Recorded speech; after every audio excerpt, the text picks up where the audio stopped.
Hello, collective. Tingnan natin yung sitwasyon mo, okay? Balasahin lang natin. Kasi una ko yung English. Kasi kung ano yung mahirap, unahin natin. Ang hirap din, no? Yung English. Kasi kailangan yung pasasabi ng guides ko. At saka, gusto ko din yung mahasa yung English ko. Actually, kasi tatrabaho din naman ako ng gano'n.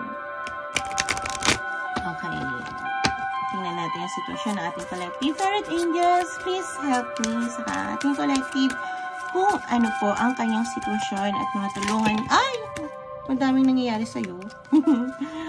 At matulungan natin siya kung ano ang dapat niyang gawin. Okay. So, grabe na yung emotions mo. Okay. In denial ka.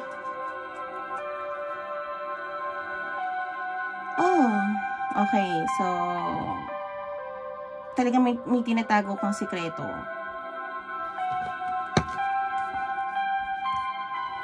Pero mukhang lalabas na rin siya kahit anong dinayin mo dahil gusto mo na mag-compromise kung ano man yung pinagdadaanan mo ngayon. Okay. Thank you, Tarot Angels. Yung tingnan naman po natin kung ano. Kasi hindi ako actually, gusto ko rin naman magsabi anong nararamdaman ng person mo, blah, blah, blah. Pero whatever comes out, hindi na maging fixated. Thank you. Tarot Angels, ano ang mensahe natin? Okay. Okay. Oh, gusto mo gawin to ng mabilisan, ha? Ay! At mukhang oo.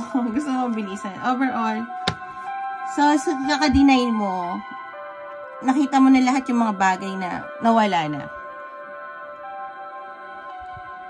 Pero handa ka mag-settle para sa natitirang 2 cups mo. Gusto mong gawin to ng mabilisan dahil to sa partnership na gusto mong makamit. Dahil ito ang nagbibigay sa'yo ng, sabihin natin, sa magulong mundo. Ito lang yung may make sense kahit walang sense for you. Gusto mong bumalik sa dati. Kahit nasaktan ka, pinapakalma mo lahat. Madaming pangyayari na gulo na nangyari sa buhay mo. Kaya siguro hindi mo naayos agad. At naghihintay ka ng tamang panahon or budget para dito dahil tingin mo kung may pera ka, lahat magagawa mo. Madali ka makakabawi. Kailangan mo din ng lakas ng loob at maging matured kung paano ka magmahal. So, nagkaroon ka ng mga realization, nalaman mo yung mga bagay na lahat ng bagay na alam mo hindi na nararapat sa'yo. Para kang kahit sarili mo hindi mo nakilala. Gusto mo umuwi. Hindi mo alam kung ano ibig sabihin ng home. Yung ba yung magandang bahay?